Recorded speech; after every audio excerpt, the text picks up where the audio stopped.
Antily sy fanilo Madagasikara vonona mandrakariva. Katoko ny fankalazana tanteraka ny jobily fa 80 taona ny Antily sy fanilo eto amin'ny fivondronana Saint Louis de Maraky Tanamboto koa zay amizao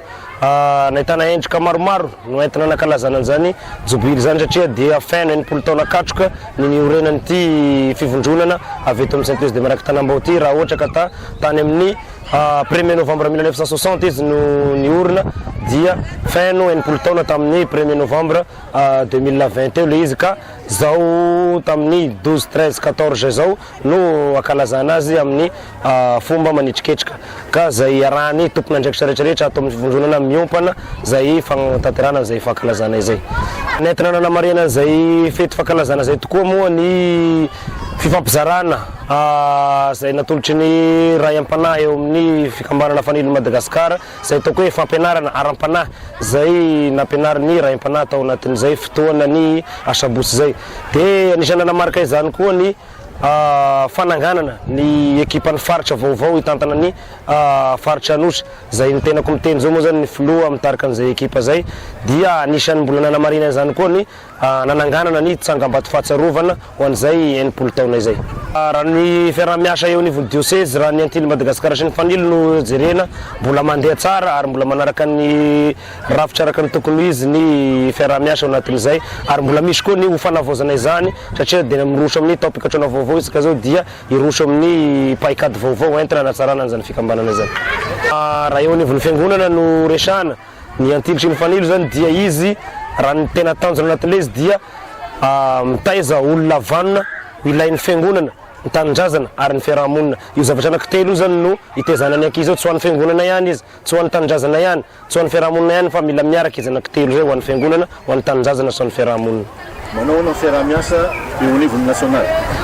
tena mahay miara-miasa tokoa ny fikambanana Antily sy fanilo eo amin'ny fiainana nasionaly fa mifandray akaiky amin'ny fanabeazana ara-sosialy sy ny fikambanana masina Antily Madagasikara sy fanilo Madagasikara. Niafatra avy aminay tompona andraikitra rehetrarehetra atao anatin'ny Antily sy fanilo Madagasikara moa zany amizao dia manentana voalohany indrindra an'ireo ankizy tanora zay mbola tsy ao anaty fikambanana ka miaina ao anatin'izay finoana katolika zay mba hiditra ao anatin'ny fikambanana masina rehetrarehetra na Antily izy na TMV na ino na afaka idirany daholo ary manentana ihany koa zay indrindrandrindra ny ray aman-dreny mandrisika ny zanany iroso ao anatin'izay fikambanana masina izay.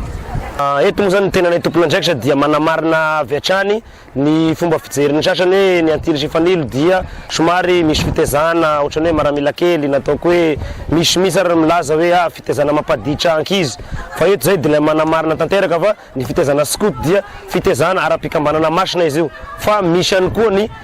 fijery zay hita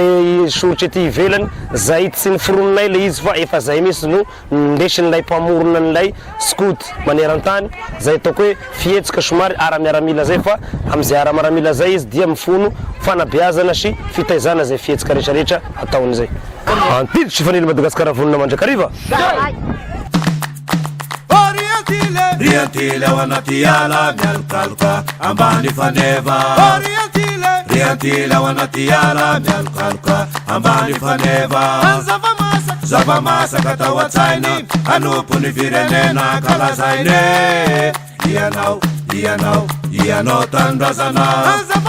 Zava-masaka tao an-tsainy anompony firenena kalazainy. Ianao tanindrazana.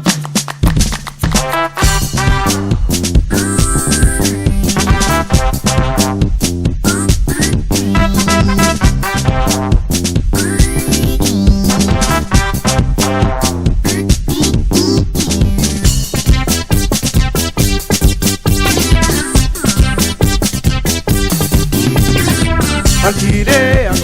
tongantana na sua. Antile, tongantana na sua. Akamitseritere mahita ny teny miaraka. Akamitsegetsege mahita ny teny miaraka. Akamimeome mahita ny teny miaraka. Akaty amin'ny tanaka mahita